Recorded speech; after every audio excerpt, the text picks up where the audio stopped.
tey ndeer tey talaata yem ak ñaar fukki fan ak ñaar ci weeru octobre atum ñaari junne ak fukk ak juróom-ñeent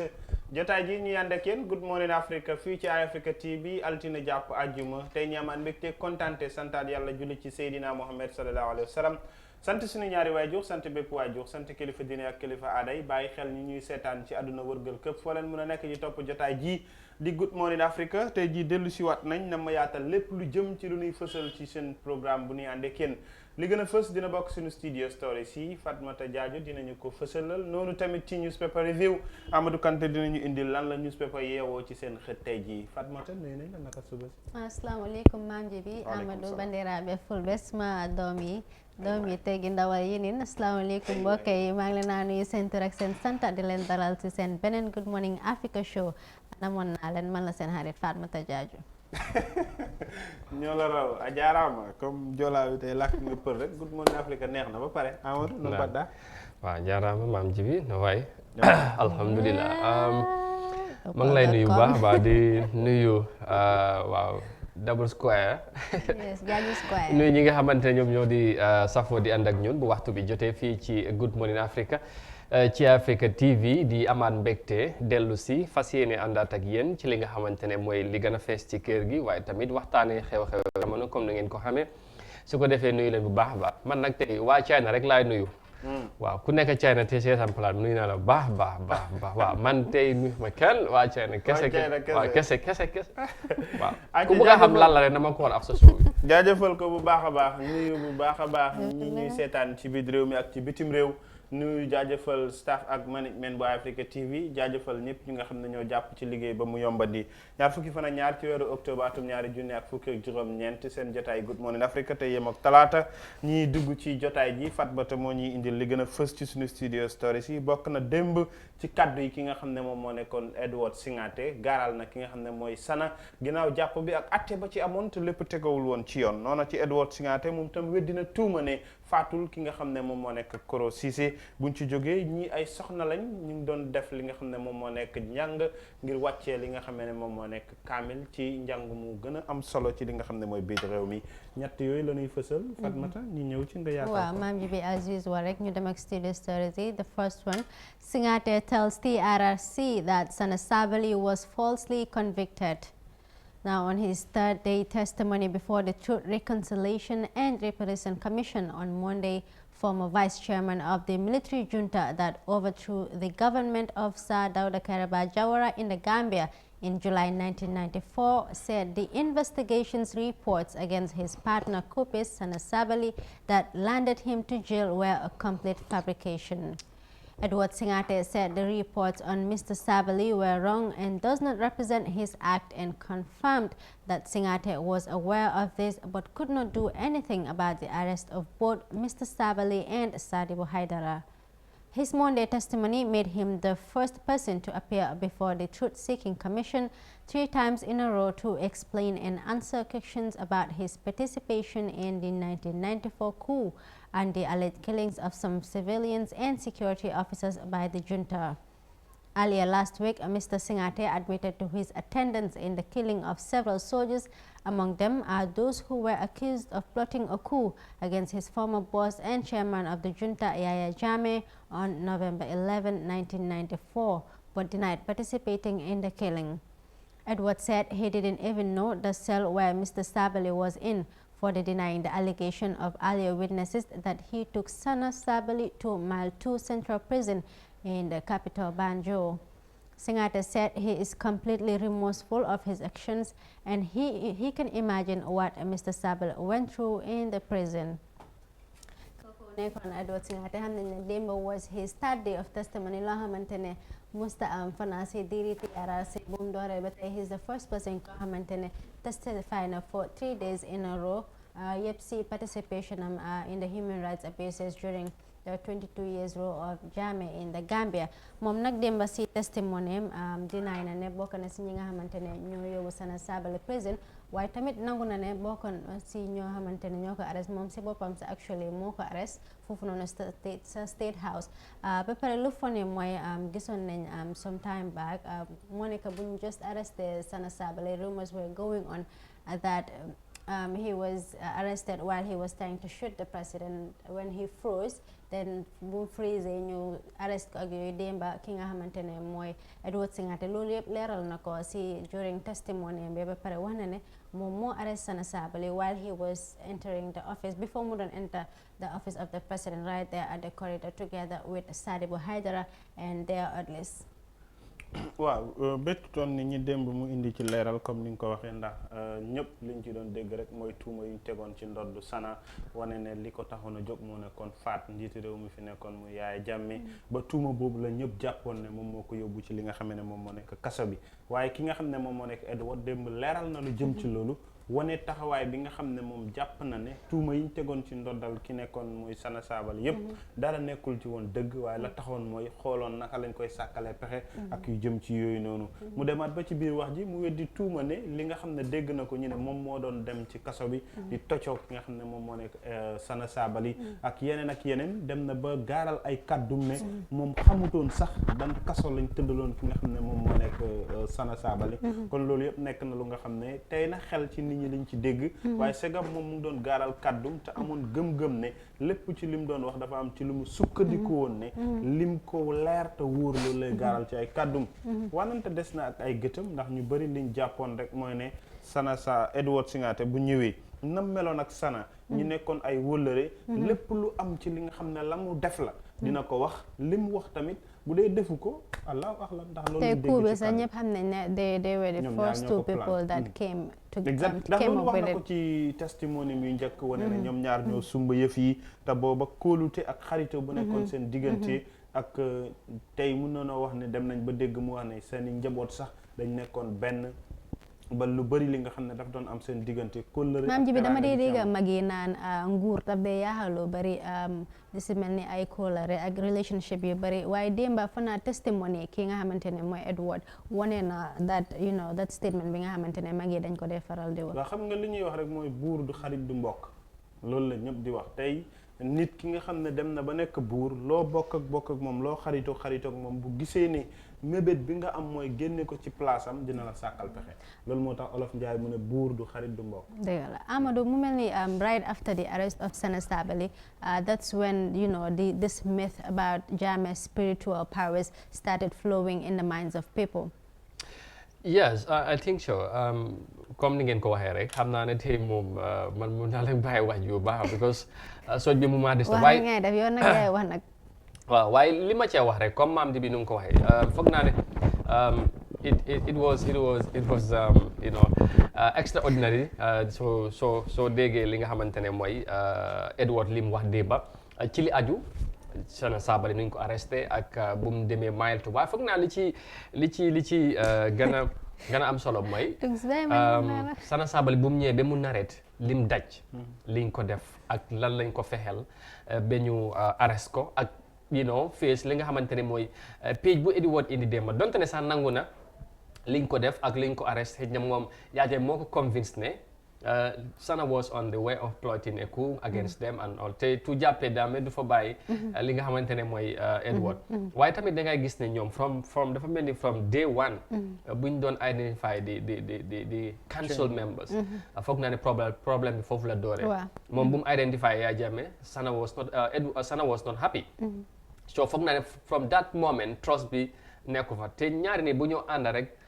amuleen trust seen diggante rek I think that's a problem pour ngeen dem lu yàgga du mun a nekka because there will be always kii dafa foog ne kii mu maa fexel kii tamit surtout nag ci yu mel noonu ay militaire bokka def coup d'état war a bokka jiite réew mi so do you think ne the fact ne wax nañ ne Sana was arrested while he was trying to shoot the president and he froze, and the fact that people actually believed, a lot of people believed, and then that is how he started inculcating in the minds of people that he actually has spiritual powers. Well, loolu is very very difficult pour xëy na nga def si conclusion wala whatever waaye li ci mënta am rek kon ni ma la ko waxee spiritual or whatever that's another thing ñoom xamante nañ because ñoom they have been together ñoom ñoo bokka initiate affaire yi ba ñëw ba succeed coup d'état bi nga xamante ne boobu lañ doon def li ma ci bugg a wax rek mooy dégg nga Edward lim laa wax si Sana because ñoo xam ne tamit Sana Sabally lu mu meloon moom tamit bu bëggoon def dara ak that time foog naa ne amoon the slightest of chances li mu bëggoon dana ko explode so Edward mu ne chance boobu lañ bëggutoon jox whatever bëgg nga koy may chance sax ndax dana ko def wala du ko def te moom nee na buñ ko jàppee sa gis ne he was armed dafa mel ni pare woon pour dem def dara so buñ ko jàppee but with all that donte ne sax ñoom demoon nañ bi am that suspect foog naa the most important thing mooy Soona Remorse nangu nañ luñ def andut ak yoon jégalu na ci Sana Sabally ci liñ ko def ak lim daj yëpp ci kaso bi moom sax wax na ko waaye moom ci boppam si bu mu doon testify su fekkee maa ngi fàttale ko waxoon na ne jégal na ñëpp te foog naa ne ñoom ñaar pour ñu mun a toog comme lead counsel bi luñ ko wax buñ ko facilité te ñoom ñaar ñu toog waxtaan jégalante parce que ñoom ñaar ñoom ñoo gën a tax bi affaire yi sotti ko demoon ne ba coup bi daanaka yàqu na waaye Sana bref bu mu amoon jamono jooju moom moo dellu si ba ñëw revive affaire yi mu ñëw mu call Yaya Jammeh mu dem o Edward ñu ñëw continuer li nga xamante ne moom mission bu ñu nekkoon jamono jooju so foog naa ne lack of trust moo indi lii yëpp nii tey seen diggante leneen daal xam naa ko I know TRRC they have a very tough job from now on because soo seetee testimonies yi num vary and the conflict in especially within Edward's testimony and Sana Sabally they would have a very tough job. And even other witnesses because da nga gis ne Edward weddi na lu bari li nga xamante ne wax nañ ko waaw am na ñu ko wax moom moo ko def so that's very very maybe comme na ko it's going to be very difficult waaye ñoom I think they would know how to get to the final conclusions and then they will make up their recommendations eventually. With regards to the torture xam naa ñu wax foofu noonu tamit Sana's torture in the prison gis nañ tamit ki nga xamante ne mooy lead counsel mu ngi ko doon laaj and then he denied having any knowledge about torture yu Sana doon go through foofu noonu si prison bi. ok waaw loolu tamit comme li nga wax la ndax liñ jàpp rek ci testimony Edward bi mooy dafa weddi tuuma li ëpp bu dee téeméer la juróom-ñaar fukk ak juróom yëpp moom daf ko dàqal wane ne fekkewu ko yëgul tinul xam nga kon loolu tey toog ci di ci wax ne dëgg la wala du dëgg te comme niñ déggee ñëpp li ñuy wax ci TRRC bi mooy ne owuñ fa kenn ngir acté la ci li nga xam ne mooy yoon dañ lay laaj nga wax li nga xam ne mooy dëgg ñu jéggalante buñ jàppee moom wax na ne lam wax moom mooy dëggam liñ mën a jàpp rek ñu xool fan lay wanante di mu jéggate ndax ki nga xam ne mooy Sana tamit ba muy gaaral kàddum ci toco yi am na lu bari lu nga xam ne nit ñi jàppoon nañ ne Edward Singate deram taq na ci lu jëm ci loolu ñu dem ci beneen ci li nga xam ne mooy Edward Singate ba tey ndax démb li ay di ñambat moom moo xew ci dëkk waaw démb moom mooy wonder ndeyum bi la gis still on the TRRC Edward rejects multiple claims in killing Koro Ceesay. Edward Singate felt the hot seat at the Truth, Reconciliation and Reparation Commission for being confronted with the murder of Koro Ceesay, Finance Minister for the Armed Forces Provisional Ruling Council. The commission has in record that Singate was envious of the late finance minister owing to his close relationship with former President Jammeh. Testimonies had it that Yankuba Toure hosted the murder in which among others Edward Singate and his brother Peter Singate and Alaji Kanyi took active roles about 1 year after the overthrow of the constitutionally placed government of late President Dawda Jawara. Edward, however, dispelled the suggestion, saying he was offered the position of Koro Ceesay, the position that Koro Ceesay held rather, but he turned it down. He suggested before the commission on Monday that the exiled former president was capable of dealing with those within his circle of trustees, saying Jammeh has proven time and time that he has no friend, he has no advisor. Everyone who thought they were close to Jammeh had paid the price. In response to whether he led the soldiers to the operation leading to the murder of Ceesay, Edward explained that he was not present at the house where the crime was committed. The former Junta vice chairman argued that there was a major flaw in the investigation in the side of the commission for not finding out what relationship he had with Alaji Kanyi, one of those who admitted to participating together with Edward in the killing of Koro Ceesay. In addition to his denial to the killing of Ceesay, Singate rejected all testimonies alleging that he tortured O.J. Jallow, Ibrahim Chongan, involvement in the killing of Fajara Barek, shooting of Bakari Kamara, E.M. Ceesay, shooting on Alaji Kebe, or approving the killing of detainees. Démb nag foog naa lu nekkoon one of the main topics there at the TRRC te lu mu nekkoon tamit lu ñëpp doon xaar fa naa Gambie bi yëpp lii lañ doon xaar that point of Edward's testimony lañ doon xaar mu nekkoon day Koro Ceesay bi but what was very shocking and surprising was the fact that he denied any participation te gis nañ series of testimonies yuñ fi am before moom muy ñëw like a lot of people for now up to 3 or 4 people came and testified having knowledge of Edward's involvement in the killing of Koro Ceesay. waaw comme niñ ko waxee woon ci alxames bi ak ajjuma bële ak alarba beeg alxames bële ñu génn ndax bu mu doon testify ñëpp liñ doon wax rek mooy liñ déggoon yëpp weesu na waaye li ñu doon xaar moo nekk ci reyu Koro Ceesay bi comme ni nga ko waxee ndax dafa am ñu jaar ci TRRC bi ñu bëri ñu nga xam ne dañ tudd turam direct li wane ne moom sax moo jël yet dóoru ki nga xam ne moom moo nekk ndem si yàlla Koro Ceesay ba mu faatu ak waaw ak jëm exactly tey loolu yëpp tey mu nekkoon lu nga xam ne ñëpp dañ jàppoon ne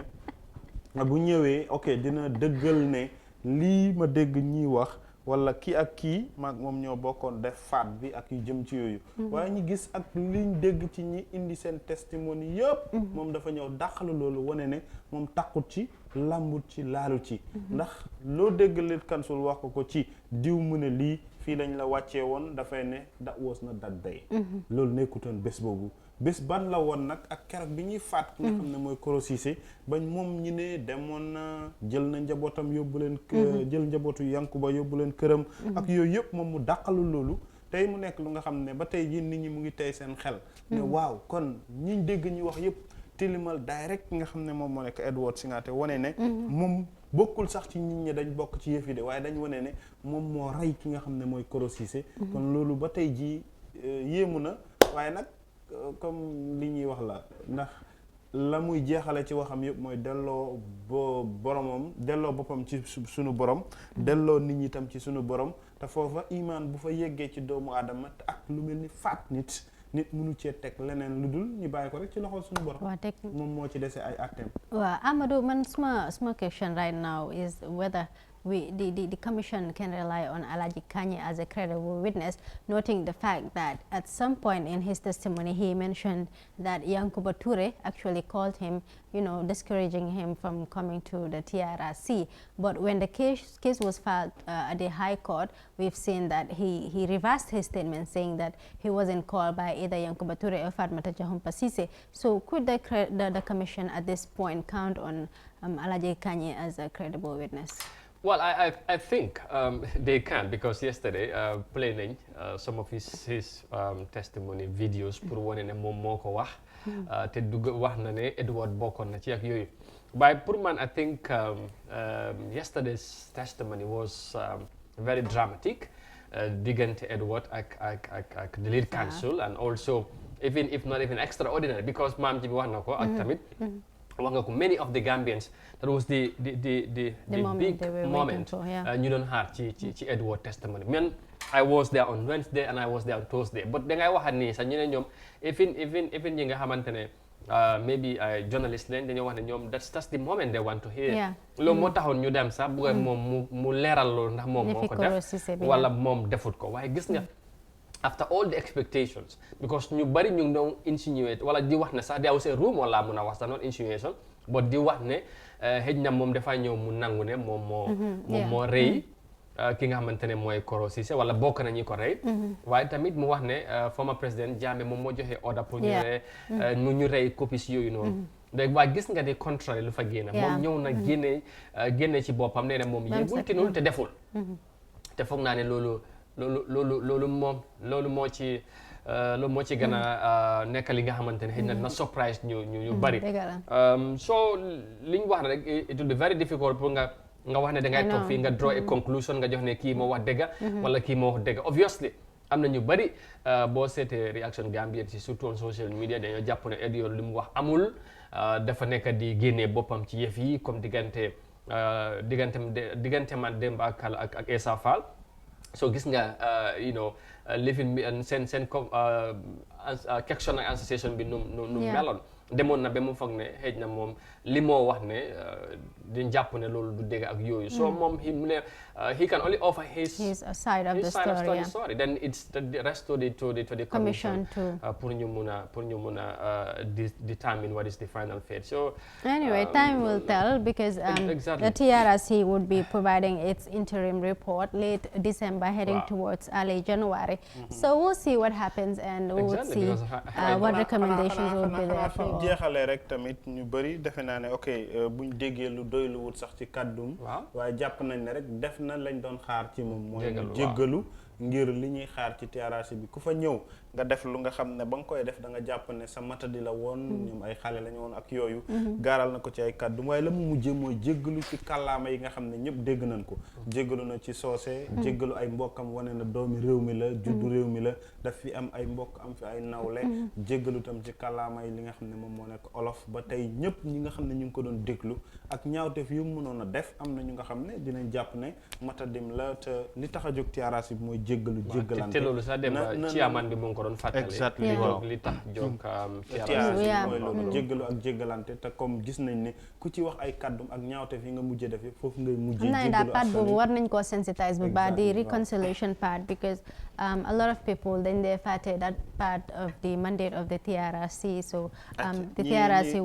would need to do a lot of sensitization regarding that. ñu dem ci xibaar bu mujj bi ci biir studio story si comme niñ leen ko waxee rek ay soxna yu nga xam ne ñoom ñu ngi doon def li nga xam ne moom moo nekk njàngum alquran ci taxawaay bu am solo Fatmata Jaaju dinañu fësalal xibaar boobu tamit ci taxawaay soxna yooyu ak jàngukaay boobu nga xam ne ñoom lañ doon taxaw. The Female Quranic Center presents memorization of talents. Al Mumineen, a female Islamic studies center along the Kairaba Avenue, featured a new batch of talent in the recitation of the Holy Quran and presentation of different topics of religious jurisprudence at its annual convergence this weekend. The informal school, most of whose students are adult learners, offers free education on basic and advanced levels of the Quran as well as the Hadith teaching of the Prophet Muhammad sallallahu alaihi wasallam. Head of the female teachers at the center, Aisha Fai, said during the opening of the event that the Dara, as it is locally called, attracts girls and women who might not have enough time due to the busy schedule of their educational lives, domestic or work schedule, to learn fundamentals of their religion. She said a good percentage of students are in the formal sector, but their part-time at this center is paying dividend as they are able to learn how to read and write the Quran. Ms. Faye explained that the talent program, also known as Tari, was meant to showcase the beauty of knowledge and also to encourage more learners to consider joining in the cause of Allah. Part of the talent, ladies proved memory of average 4 pages of the Quran, after which they take random questions on basic Islamic topics such as prayers, taxes, fasting, and faith. Sheikh Omar Sise, head teacher and leader at the Al Mumineen Islamic Center, said the teaching of Quran and Hadith is their one way in contributing to brightening the current generation. Although learning takes place on part-time basis, he said students in different levels are making progress right from the Quranic alphabet to fluent recitation and translation stages. He said girls and women at the center are given the opportunity to choose the areas of studies on different areas of jurisprudence. One of the founders of the center, some 23 years ago, Ramatullah Salah, said even at her age with grandchildren, she is still encouraged to take lessons and participate in the recitation and presentation of her assigned topics. The Al Mumineen Center runs concurrent with Sheikh Usayman Quranic Memorization School in Busumbala, where children are accorded the opportunity to learn the teachings of Islam. Loolu nekkoon a Quranic recitation boo xewoon under 19 foofu noonu ca pipeline mu nekk ay jigéen yi nga xamante ne ñu ngi góorgóorlu torop when it comes to the deen ñu ngi fexe si seen little free time bu ñu am ñu xëjal si ki nga xamante ne mooy suñu borom def seen wàlla jànga alphabet bi ba dem nañ sax ñeneen ñu ngi laa wax ne suñ faa ñëw sa alphabet bi sax duñ ko dee xam waaye tey jii suñ la riidalee Quran bi sax da nga naan macha allah xanaa dañuy ñëw fi ñëwoon de ma mun a ñëw read alphabet so mu nekk lu wonderful torop di encourage sisters yi tamit suma maas ñi maasi tungs ñi ñu try create space di dem foofu noonu bàyyi waa li àdduna bi ñu wàccee ko tuuti nag am na solo. macha allah la ñuy wax macha allah ndax li tax mooy boo déggee lii rek da ngay xam ne wax dëgg yàlla lu jara rafetlu la te ñu jara dooleel la ngir taxawaay bii nga xam ne dañ ko jàpp ne yokkum xam-xam ci wàllu diine rawatina jigéen xam nga moom mooy àdduna ndax li tax mooy jigéen moom mooy jur doom te moom mooy gën a jege tuut tànk ba mu doonee ndaw te kooka bu fekkee sa yaay nekk na benn xaafis wala mu am as tuut lu mu xam ci xam-xam pour mu nampatal ko doomam ba kooku bu juddoo mu nekk ku nga xam ne ku ñuy naw loola ci wàllu li nga xam ne mooy diine ñëpp xel da ciy dal delloo ci njukkal tam soxna si nga xam ne moo nekk founder bi muy soxna Challa moom mi nga xam ne tamit comme ba tey tàyyiwut ci ne dafa sos lu mel noonu rek waaye mu ngi bokk ci ñi nga xam ne moom tamit mu ngi jàng di xam ne loolu daf koo war ci wàllu diineem soxna yi fa nekk tam wax nga ko tey ñi fay dem fekk xàmmeewoo sax alifun baawun nga dem ba mun a jàng alquran mun a bindal sa bopp ci alquran loolu macha allah rek la ñuy wax jàngukaay bi di ñaan suñu borom mottali seen yéene yokk seen kattan ba ñi nga xam ne ñoom ñoo fa doon tëri ci xibaar bi ñu jot nii ñu gis ay junne soxna yu nga xam ne foo wër ci dëkk bi di nga gis koo dajeek boo ko ubbilee alxuraan saar boo munta ubbi mun na la ko commencé baqara ba naasi wax la ci li nga xam ne moom nga soxla ci li nga xam ne moom moo nekk réew mi ndax loolu dina dal xel ne ëllëg ndaw ñi bu boobaa dinañ am jikko bu ñuy mun a roy ci Seydina Muhammad sallallahu alayhi wa sallam ndax seen yaay yi ñoo koy def ci ñoom nit ñi dafa mel ni nit ñaa understand rek nit ñi ñàkk a xam rek la waaye islam moo njëkk a dooleel jigéen islam dafa jox jigéen cër bi nga xamante ne di nga wër fépp doo ko mën a am si islam rek la nekk cër bu jigéen ñi am si islam is just too much it cannot be overemphasized. well jërëjëf I think ne fi nga ñëwee sax dafa am solo cër bi nga xamante ne yàlla ak comme noo ko waxee islam jox na ko jigéen waaye dafay am solo sax li mel ni ñu koy waxtaane parce que lii dafa baax ndax soo seetee jamono ji buñ nekk surtout ci xale jigéen da ngay dem ba fàtte ne wala nga foog ne dañoo fàtte ñoom cër bu yàlla jox jigéen ci seen doxalin ak ci ñenn ñi nga xamante ne noonu lañ dee doxale ak seen yooyu noonu mu nekk li nga xamante ne ba mel ni dañoo fàtte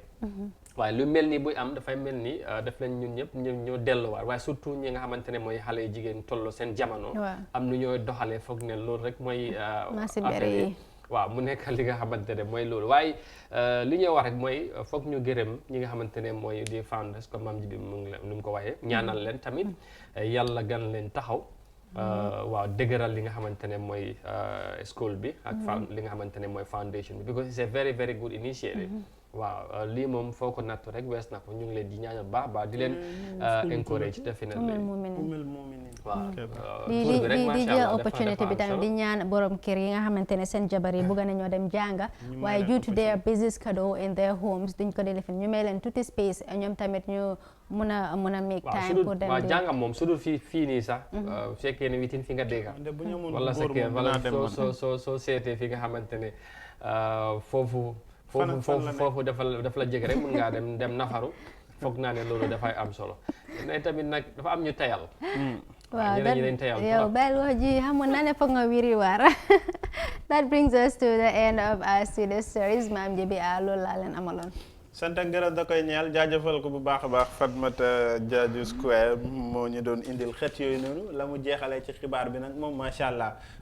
ñu ngi koy sant di ko gërëm ci nim ko ndar keppale noona la ñuy ànd ak yéen léegi dugg ci bàkk bi moo ñuy indi ci li nga xam ne moo nekk sunu newspaper review ñuy gàcce ngaalaamal ñu ko dooleel muy waa Star GSM ñoom ñoo dooleel li nga xam ne moo nekk sunu newspaper review seen i makkaan ñu ngi ci biir réew mi foofu ci Tabokoto wala nga dem fi nga xam ne moo nekk opposite OJ Junction ñoom dañuy jaay mobile accessories noonu tamit dañuy jaay ay flat screen yu baax dañuy jaay satellite ak li nga xam ne moom moo nekk mobile chargers screens téléphone yu baax loolu lépp boo leen ko bëggee dem leen seeti waa Star GSM ñoom ñoo dooleel jotaay ji ñu dem léegi ànd ak bàkk bi njeextalam moo ñuy dugal ci suñu newspaper review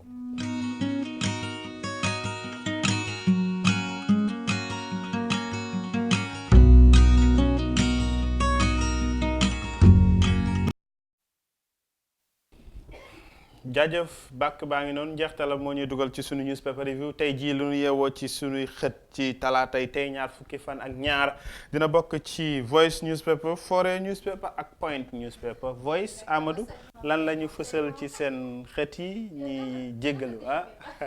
waaw jërëjëf su ko defee bàyyi ko rek kii dafa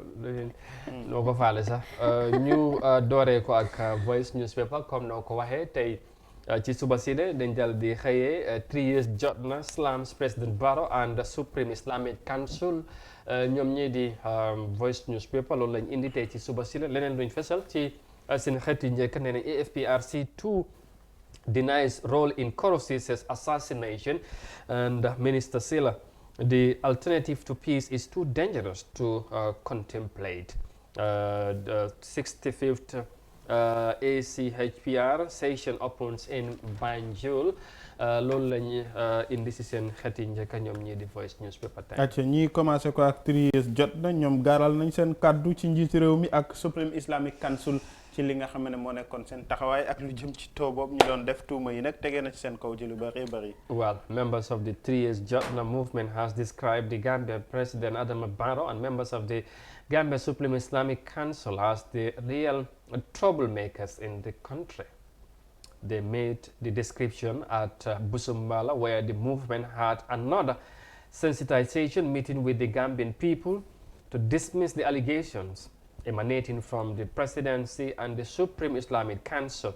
that they suggest members of the movement as troublemakers bent on fanning trouble in the country. wax ji de wax nañ te wax bi dafa mel ni tuuti mu rëy de troublemakers waaw léegi daal ci gàttal 3 years jot nañ ñu ngi continuer ñoom tamit di def seen ndaje yi bu ci mujj ci li nga xamante ne mooy Busumbala neneen daal président Barrow ak Supreme Islamic Council ñoom ñoo nekk ñi nga xamante ne ñoom ñoo nekk di yee fitna loolu nag ñu ne lii gannaaw bi nga xamante ne jàpp nañ ne présidence bi ak Supreme Islamic Council ñu ngi wër réew mi di wax ne 3 years jot na ñoom ay nit yi fitna lañ te ñoom ñoo nekk di ñoom ñoo bëgg a daal yëkkati fitna ci réew mi te ñoom weddi nañ loolu nee nañ loolu amul so ñoom tamit ñu ngi continuer seen sensitisation waxat ni nga xamante ne mooy askan gi ci tuumal ñoom tam Islamic Council waaw dafa mel ni dañooy tontu daal waaw Fatma tam mu ngi noonu Islamic Council man daal man gis nga man yëfi 3 years ak 5 years sax man daf ma bëgg a soof gis nga daf ma bëgg a soof dem ngeen sensitise kay man for me, I think so in a movement, they fight for something. Just go and tell the people what your movement is about and how you intend to make it peaceful. But the fact that you have to go to, gatherings and slam other people, I think it's not a very, very matured move. So if these people, whether it is the Supreme Islamic Council or whether it's the 3 years movement, people need to try and be, very professional and, know the limits of where they should stop and ok loolu mooy kaddu yi Fatmata Jaaju comme ni ngeen ko déggee ni ko Amadou waxee ndax xibaar bi gis nañ ne ay bés yu ay yëpp moom moo nekk di ruumandaat ci biir réew mi political leaders yi am nañu ci wax démb wax nañ leen ko ci xibaar yi Mama Kande wax na ci léegi nag ñi nga xam ne ñooy 3 years jot na ñoom tam gaaral nañ seen kaddu wane ne li tax ñoom tamit ñi gaaral kaddu yi wane ne ñi nga xam ne ñoom ñoo nekk Islamic Council ak njiitu réewum président Adama Barrow dafa am luñ leen tuumal yàq seen der wane ne ñoom dañ bëgg a yee fitna ci biir réew mi waaye ñoom lan jàpp rek mooy président Adama Barrow ak Islamic Council bi nga xam ne ñoom ñoo jóg pour ngemb ko ñoom ñoo bëgg a yee fitna waaye li ñuy wax rek mooy delloowaat suñu xel ne réew mi ñun ñoo ko bokk mënuñ koo séddoo te buñ ko séddoo tamit kenn mënut a yenu li nga moom yóbbu ko kon nañu def jàmm ak salaam ci réew mi lépp luñ dëgmal ci ñu jàpp ne ku nekk da nga am sa constitutional right nga topp ko def li la loi may ndax loi diine ci boppam am na lu mu ci santaane aada bi nga xam ne moom moo ñu boole ba ñuy am njiitu réew ak li nga xam ne ñoom ñoo ñu ko wër ak lépp lu jëm ci taxawaay yi ñoom ñëpp nañu delloo suñu xel ci suñu borom te buñ déggee ci 3 years jot na ñoom seen kaddu ci iman lañ doon delloo njiitu réew mi mooy ne gor ca kaddu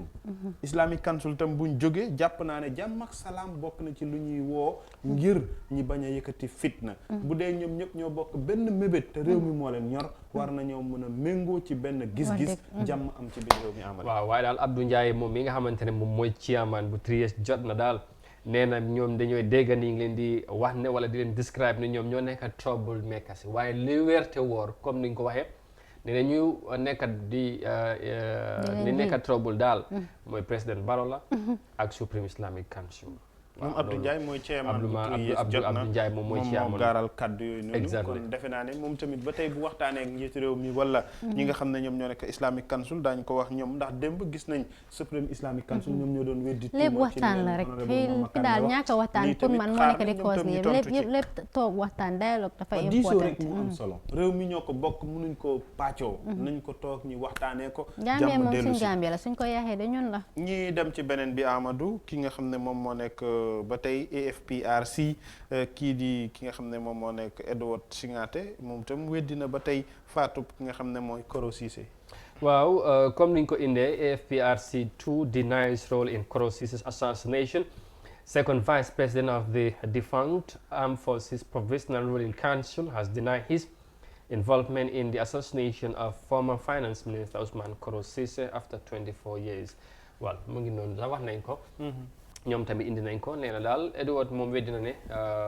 waaw bokkul deful tinul ci li nga xamante ne mooy ci reyab wala ci génnum àdduna Ousmane Koro Ceesay. dëggal xibaar bi comme niñ leen ko indilee ci nu studio story si noonu tamit la ko Voice newspaper indee te noonu la ko xibaar yëpp yeewoo ndax lu ñoroon askan wi la ngir déggoon ki nga xam ne moom moo nekk Edward Singate ci faatu Ousmane Koro Ceesay waaye dégg nañ comme niñ leen ko waxee rek moom tam weddi na tuuma yi te wane seetal deram ci li nga xam ne mooy taxawaay boobu ñu ñëw ci ministère ki nga xam ne mooy Silla gaaral na ay kaddum ci jàmm ak salaam ci li nga xam ne moom moo nekk taxawaayu réew mi ci ndaje li nga xam ne mu ngi doon am ci biir réew mi. Wow, Minister Silla, the alternative to peace is too dangerous to contemplate. Now, Ibrahim Silla, Minister for Information, Communication and Infrastructure, has said that the alternative to peace is too dangerous to contemplate, citing that this makes it more important for everyone to jealously guide the peace at all costs. Silla was speaking second in the International Peace Conference, Africa, organized by Ahmadiyya Muslim Jamaat, the Gambia, that brought together diverse religious faithfuls, academia, civil associates, state and local authorities in a bid to promoting and nurturing a peaceful society for all under the theme is Islam or Islamic solution to world peace. Waaw moom Ibrahima Silla moom mi nga xamante ne moom mooy jëwriñ bu yore wàllum communication ak infrastructure ci réew mi Ibrahima Silla daal àdduna nee na daal jàmm bi nga xamante ne daal boobu lañ wala saal gisu dana nekk li nga xamante ne mooy lu garaaw la pour ñuy contempler diggante li nga xamante ne mooy jàmm ak leneen ci li nga xamante ne mooy ci nuñ dëkkee wax ci réew mi for exemple ndax nee na sax jàmm daal si la lépp xëj te jàmm bi nga xamante ne si lay nekk ku ne war nga ci am wàll ak taxawaay ba gis ne jàmm bi mu ko ne di sax jàmm daal amul leneen li ko génn jàmm moom dara gënu ko ndax li tax mooy comme ni ko mag ñi di waxee boo yee fitna di nga xam fan lay dooree waaye doo xam fan lay jeexee te loolu yëpp defe naa ne li tax mu gaaral kàddu mooy ñi nga xam ne ñoom ñoo nekk Ahmadiyyan si jotaay jooju ñu defoon fii ci biir réew mi li ko waraloon mooy delloo si xel yi ci li nga xam ne mooy jàmm ak salaam ndax jàmm lañ mën a am ak Fatmata ñu toog di waxtaan nit ñi di ñu seetaan di ñu déglu bu dul jàmm duñ tal ñëw fii toog te keneen kiy toog war ñu seetaan du am jàmm ju nga xam ne moom lay am ci afiya buy tax mu mun ñu seetaan kon buñ déggee kàddu yi ki nga xam ne moom moo nekk ministre Silla ca la mu gaaral lu askan yu war a dégg la xam ne du borom kàddu yi muy gaaral ngay jàppee jëmmam kàddu yi mu wax lan la mun a jur ci ëllëg bu dee jàmm am na wala bu dee fitna am na kan moo ciy nekk ki nga xam ne mooy victime waaw di wax ne jàmm moom the road to peace ñun ñëpp suñu responsibility la every citizen war naa make sure mu def lu mu mun def taxawaayam pour ensure ne there is peace in the country ku nekk nag ak si loo munti nekk si ak si looy mun di yëngu nag nga make sure ne si sa with the little li nga am nga def sa contribution towards ensuring ne dëkk bi am na peace parce que dëkk bi su amee jàmm ñun ñëpp suñu njëriñ la so ensuring ne it's here loolu tamit am na solo jaajëfal ko bu baax a baax ñuy dem ak Fore newspaper Amadou nga indi ñi lan moo gën a fës ci seen i xët ñu jukki ci xët yi yaatal faram-fàccee lu nu mel. Wow, Edward Singate denies knowledge of Koro Ceesay's demise. Fore te loolu lañ xëyee ci suba si la leneen luñ indi nee nañ Edward Singate explains circumstances surrounding Sana Sabel's arrest. Brufut youth hold solidarity march to demand their land and of course we might not live up to the expectation of the electorate, says Banjul Mayoress. Ci li nga xamante ne mooy ci foreign newspaper ba léegi Singate apologizes to Gambians for the wrongs they committed,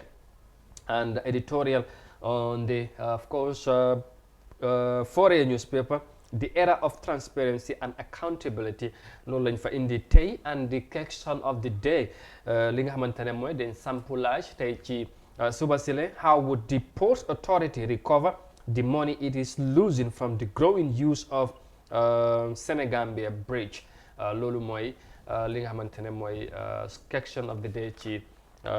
foreign newspaper tey ci suba si la. ate ñuy commencé ak mayoress bu Banjul moom tamit samp na laajam ci wàllu lépp lu jëm ci naka la ñuy xoolee taxawaayu élection yi ñu dëgmal ngir ñu teg ko ci li nga xam ne mooy yoon ak yu jëm ci jubbanti yu nu mel. Well, the mayoress of Banjul City Council has told the National Assembly Select Committee on Local Government and Lands yesterday that the council might not live to the expectation of the electorate. She referred to a number of factors that she said is hindering their efforts and aspiration. This hinders our efforts and aspirations to deliver the needed service to the populace, and with the trend, we might not live up to the expectations of the electorate, she lamented. Well, ci gàttal rek moom mi nga xamante ne mooy Rohey Malick Lowe nekk mayoress bu Banjul nee na daal dafa mel ni dana jafe wala dana nekk li nga xamante ne mooy wala foogut sax ne nañ mit li nga xamante ne mooy expectation ñi nga xamante ne ñoom ñoo am yaakaar ci moom ak ñi mu àndal pour ñu vote leen ci office ñi nga xamante ne daal ñoom ñoo leen tànn teg leen si place boobu jàppul ne danañ mun a defal leen liñ leen wax yëpp wala luñ bëgg parce que am na li nga xamante ne mooy jamono yi ci ay gàllankoor ñu ngi ko fees ci ni mu ko waxee te nee na bu fekkee ne loolu mooy continuer dana métti pour ñoom ñu wax li nga xamante ne loolu lañ diggee woon ci ñi nga xamante seen diggante ak ñi leen elect ci ni mu ko waxee ci kàddoom lii nag mu ngi ko doon wax gannaaw bi nga xamante ne mu ngi doon dafa jàkkaarloo li nga xamante ne mooy National Assembly Select Committee bi ci li nga xamante ne mooy foofu ci Banjul waaw ci Banjul exactement. waaye lu tey xel la nag bu dee da nga soxla woon dara dem laaj nit ñi nga dem ba ci digg bi defe naa ne mu ngi ci second yi am 2017 lañ gisoon mayoral election yi am 2018 ñu ngi 2019 yaa ngi war a toog lu mot ci 5 years nga toog ci guddi yi nga toll ni rek sa xel tey ci ne ndax la nga digge woon di nga ko matal lan moo manqué ak yan ñooy gàllankoor yi nga xam ne ñoom lay face ci constraints yi tax tey jii mu leeral boppam wane ne la mu diggoon ñi nga xam ne ñoom ñoo ko teg ci place ba jàpput ne dina ko mën a mottali. waaw nekk na lu tey xel comme ni nga ko waxee I think su dee dafa am problème yi nga xamante ne li ci mel ni ay finance la ak yooyu or lack of cooperation from the central government I think it's better mu start working on that mu dem toog ak li nga xamante ne mooy central government lijjanti boppam the soonest because moom nit ñi la fa toogal te dafa war a make sure ne promises yum joxe woon before mu doon toog as a mayor mu fulfill ko to the public but the fact ne tamit mu doon am dialogue with these National Assembly members I think it's a right thing talking to those people because ñëpp xam ne ñooñu tamit ni ñaa leen taxawal so perhaps ñooñu tamit will have a role to play towards ensuring ne lii nin saafaral nañ ko enen dina mun a te ñoom sax dañ demoon pour waxam moom ñu laajte ko ci yan projects la nekk ak tamit fan lañ ci tollu yan plans la amal Banjul ak tamit pour ñu waxtaan ñu seet lan mooy di way forward pour ñu gis ne moom li mu bëgg a mun na am loolu waaye nag ci loolu la leen wax ci yenn yi nga xamante ne xëy na ay jafe-jafe la ñu ngi ko encounter right now te boo fàttale ko surtout road projects bi nga xamante ne mu ngeen baax diggante ma nguur gi taxutoon dem loolu tax naa yu mel noonu bu fekkee ne mu ngi am dina jafe pour mu def li nga xamante ne loolu la diggee woon waaw foofu nag wax dëgg saafara war na faa am ngir bu nguur gi xool moom jëmmam as the mayor moom tam bu mu xool ne place bi mu yore moom moo ko yore na dem liggéey ak nguur gi ngir askan wi ñu am liñ bëgg nguur gi tamit nañ xam ne Rohey Malick Lowe mu toog as a mayor dafa am ñu ko elect into office te ñooñu tam ñoom tam bokk nañ ci ñi elect président bi ak National Assembly members yi te président bi mooy fal ñi nga xam ne ñooy ministre yooyu tamit am na lu leen war ngeen ñi defal ko askan wi ndax ñoom ñëpp public office lañ yore kon nañ liggéey together pour yëf yi transparency am si ba Banjul gis seen bopp ci li nga xam ne mooy bëgg-bëgg bi ñu am ci seen mayoress bi mayoress bi tamit mu dem liggéey nguur gi ngir li tax mooy always yow mi nga xam ne askan wi ñoo la fa teg liggéeyal ak nguur gi ngir askan wi jot liñ bëgg ci ñi nga xam ne ñoom ñoo nekk nguur gi ndax askan wi ñooy fay taxe ñoom ñooy fay l'impôt ñoom ñooy fay lépp lu nga xam ne tey moom la nguur gi di doxee ñooñu buñ jotaatul seen ak yelleef yaa ngi leen di lor ci lu nga xam ne xëj na mun naa nekk one can say ingredients in between them and stuff like that wala political affiliations yi nga xam ne déggoo that is a nañ ko ci major coow observation that is a major observation because yooyu yëpp nañ ko tegee boor ñoom ñëpp ñu liggéey sideline yenn problems yi ñi gis li nga xam ne mooy li yóbbu réew mi ci kanam that's the only advice that is a major observation because moo nekk the only solution towards this central government is trying as much as possible to stabilize itself into power you know so suñ gisee li nga xamante ne mooy regional governments come up with yeneen projects I think there's this sense of we could have done this, you know, to add a name to our political, you know, interest or political ambition. So, but then all that is not important. What is important is that Ninyal Fatek, so they should work in the common interest of the people. ci ñu dem ci ba tey ci li nga xam ne moom moo nekk taxawaay ndaw yooyu féetee ca Brufut ñoom tam ñu ngi jooytu ba tey ndax lii gisoon nañ ko ci xibaar yi ci ay bés yu ay yële waaye ñu ngi jooytu ba tey ne bëgg nañoo jotaat seen i suuf Amadou ndaw yi lan wax Brufut youths hold solidarity march to demand their land. Now, hundreds of youth from diverse settlements surrounding Brufut on Saturday, October 19th, held a solidarity march past to demand land they claim to be theirs. The procession started from the community primary schools to the Stretcher field, with protesters wearing T-shirts bearing the phrase, Brufut Multipurpose Center Stretcher field is not for sale. We stand for our future generation. Brufut, like many communities in the western region, does not have land designated for youth and garages, markets and other purposes. The youth of Brufut complain that the current ground they used as football field is owned by Brufut Primary School, which is just near the hospital. That primary school and hospital authority complaining about the disturbances or the disturbance of their students and patients. Well, affaire suuf daal foog naa ne problème bi nga xamante ne jamono ji daal mu ngi xew ci réew mi te foog naa ne wax nañ ko waxati ko ne ñi nga xamante ne mooy kilifa war nañ cee def taxawaay bu am solo pour buñ safarawul ci yëpp sax waaye ñu wàññi li nga xamante ne mooy coow li ndaw yi moom dañ génn a ñaxtu ci li nga xamante ne mooy ci ñàkk ak li nga xamante ne mooy grounds wala yenn place yi nga xamante ne ndaw yi mun nañ cee wane seen bopp yu mel ni comme sports tàggat yaram amuñ fu ñoo foye amul dara amuñ reserve land sax ci gàttal te nee nañ fi nga xamante ne jamono ji foofu la ñoo play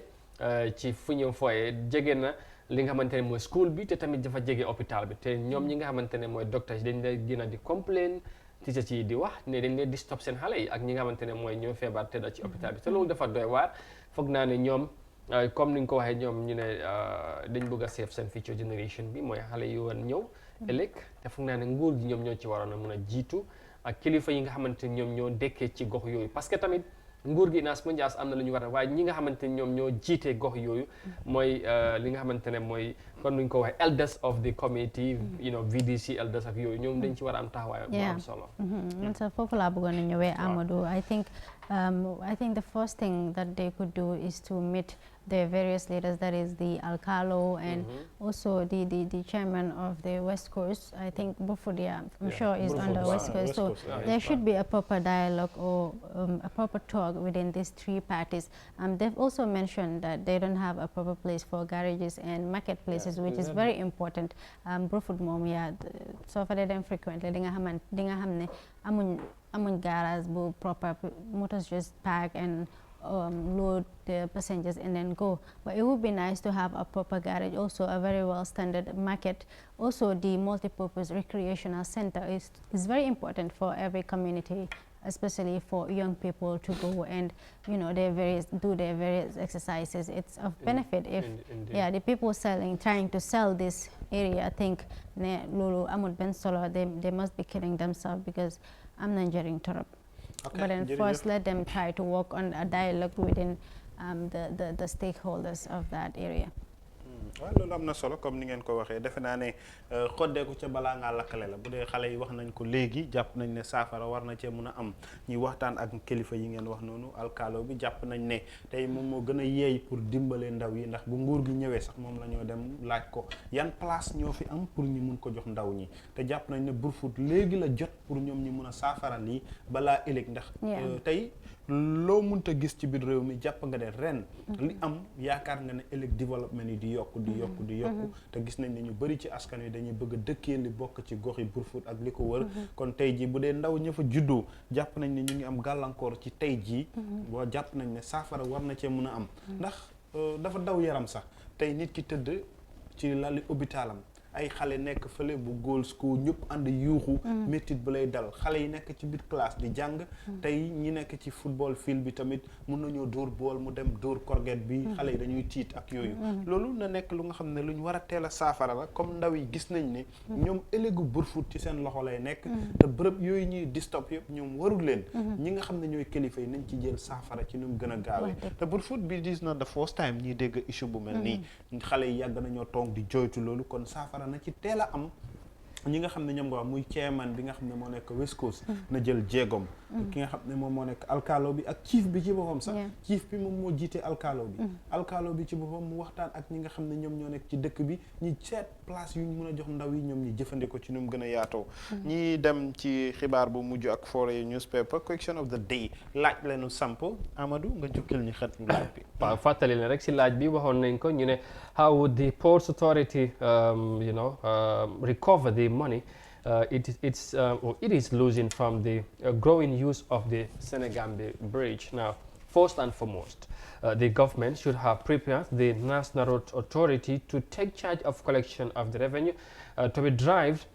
from the tolls at the bridge. These funds should be deposited at the central bank in a road fund account that would never be utilized without the estimate of expenditure being approved by Cabinet and the National Assembly to carry out proper upkeeping and maintenance of the bridge and the building and maintenance of roads connected to the bridge in particular and other roads in general as the revenue permits. Secondly, the staff that used to manage and operate the ferry service could be seconded to the Roads Authority to manage the operation of the bridge pending a comprehensive review of all cross points where ferry services are needed and deploy ferries based on short-term priorities and long-term needs. waaw loolu mooy li nga xamante ne mooy laajte bi li nga xamante ne mooy Foria indi nañ ko daal ci gàttal ñoom nee nañ li nga xamante ne mooy ñu ngi laajte ci xaalis bi nga xamante ne jamono ji ñu ngi ko jëlee foofu noonu ci Senegambia bridge bi fan lañ ko nekk di dugal ak yooyu ni ñu ko nekk di utiliser ci ni mu ko wax foog naa nag li am solo nee nañ daal li nga xamante ne mooy dañu waroon a fexe hand over loolu Gambia Road Authority ñoom ñu yore loolu ubbi li nga xamante ne mooy account central bank ñoom ñu yore ko te luñ ci bëgg a génne foog mu àgga ci cabinet bi ak National Assembly bi ñoom ñu approuve ko wane ne lii ñoom xam nañu fu moo dugg ci wàllum defaraat yoon ak tamit maintenance bridge bi ba fexe li nga xamante ne mooy dem ak dikk bi ak objectif bu mu am ba tabax bridge bi ci boppam dana nekk li nga xamante ne mooy luy wéy la waaye tamit réew mi dina ci mën a gis boppam te foog naa ne loolu lu am solo la laaj bi sampee na ñi nga xam ne ñoom la yeeyoo jàpp naa ne war nañ cee dégg ci seen nopp ñi xam ne ndax comme nuñ ko waxee rek bu fekkee jàpp nañ ne yëf yi neex na tey ñi koy jëfandikoo rek nañ xalaat ne ëllëg tamit loola am na lu muy soxla te loo gis dafa am lu ko war a dundal bu dee koppar yaa ngi fay génn fa muy duggaat tam nañ ko xam ndax saafara bu jógee pour ñu def ko rek mu yomba ci li nga xam ne mooy taxawaay boobu noonu ñu dem ak Point Newspaper ci seen xët yi lan la ñu yeewoo tey ci li nga xam ne mooy taxawaay Point Newspaper Well, Point tey ci suba si la Edward denies any involvement in Korosis's murder ñoom ñoo di Point Newspaper loolu lañ indi tey ci suba si la Edward admits assaulting PPP and UDP militants ba léegi ci Point Newspaper Gambia ranked 34th in organized crime report and 2019 NECOF postponed over 3 years Jotna protest loolu lañ indi li nga xamante ne mooy ci Point Newspaper ok léegi ñu dem ak benn story rek ci Edward li nga xam ne loolu la wax ci UDP wala nañ def Gambia rank 34 in organizing naka in crime reports. Exactly. Africa Organized Crime Index 2019 has ranked the Gambia 34th on the continent's organized crime levels. Although the issue of organized crime is less prominent in the Gambia than in other nations in Africa, it nevertheless presents a serious issue for the country and its citizens. Criminal networks that benefit from the aid of corrupt public officers predominantly run organized crimes in the Gambia. Wow. Exactly. So li nga xamante ne mooy affaire crime Gambia ci li nga mooy organized crime report comme ni ñu ko waxee bariwut ci réew mi waaye nag tamit lu jar a bàyyi xel la because out of I think 55 countries in Africa, if we are ranked 34th country, I think that speaks volume, and I think suñ kilifa yi war nañ cee mun a def jàngat te tamit bàyyi ci xel bu baax. bàyyi ci xel yaa. jërëjëf loolu am na solo beneen di mokk na ci li waral nekkof bi ñuy toxalagum ko ndax taxawaayu 3 years jot na baak yooyu loo leen ci bëgg a dem leen seeti point news fa dinañ leen ci di yaatal a leeral Amadou sant ak gërëm ñeel na la waxtu jàmm na. waaw jërëjëfati gërëm la sant la baax a baax ñi nga xamante ne tam ñoom ñoo di ànd ak ñun ñu ngi leen di jaajëfati ci li nga xamante ne mooy ci ànd bi ngeen di ànd ak ñun saa su ne waaye tamit si safoo bi ak kóolute bi jërë ngeen jëfati ba suba ak jàmm incha allah ñu dellusiwaat ci beneen édition. nuyuwaat. saa yi démb dafa am lu ma wax. nuyuwaat. waaye comme si télé lañ nekk te announcement bi xam naa fii la moo gën a fitee moom nag mu ngi place defen advert here officially on the TV. He's looking for a jeg mu ne jeg bu mun booram nag la bëgg ku ko defal pepper soup bu baax pour soj bi gën di jaajëfal viewers yi si toppa bi ñu dee toppa every Monday to Friday same time ñun la di Good Morning Africa team di jaajëfal Maam Jebi ak Amadou for being such great co-host for being such great co-host di leen dig daje ba suba same time inshallah. sant ngërëm da leen di ñeel jaajëfal leen ci seen taxawaay ak jukkil ni xibaar lebal bor ba pare waxuloo ci dara te man rek maa mën a fayu nag léegi fan war a bàyyi tooñ Amadou ba suba ak jàmm insha Allah waaw Amadou mooy loolu delloo leen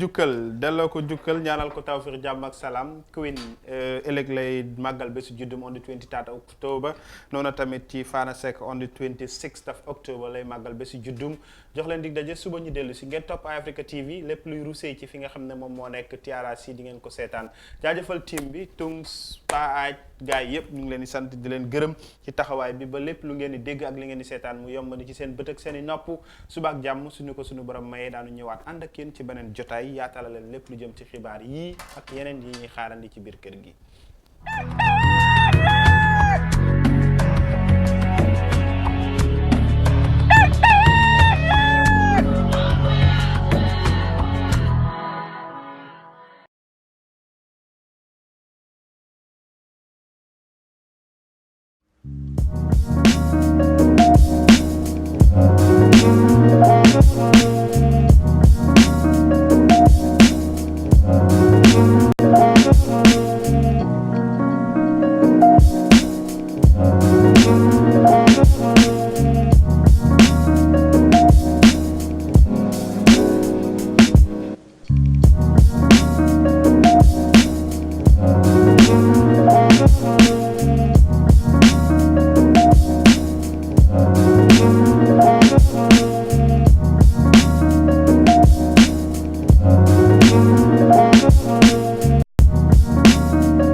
There is a strong belief that the United Democratic Party is responsible for the current political mishap in the Gambia. The party stands accused of pinning Barrow to the seat right at the beginning of his presidency. In those days, UDP members coined the phrase, "Barrow is our Barrow," in claim of total ownership of the man. In the view of terrorists, this is what exactly dictates Barrow to a permanent mandate. Having the hope that the biggest political party in the Gambia was behind him, he rejected the coalition and its social contract with Gambians. Do you share the same view or hold a counter-argument? Share your say on the issue via video or audio and send to our WhatsApp number +220 2323213. Your views will be played on This Week Have Your Say edition. Note: the video or audio shouldn't be longer than 3 minutes.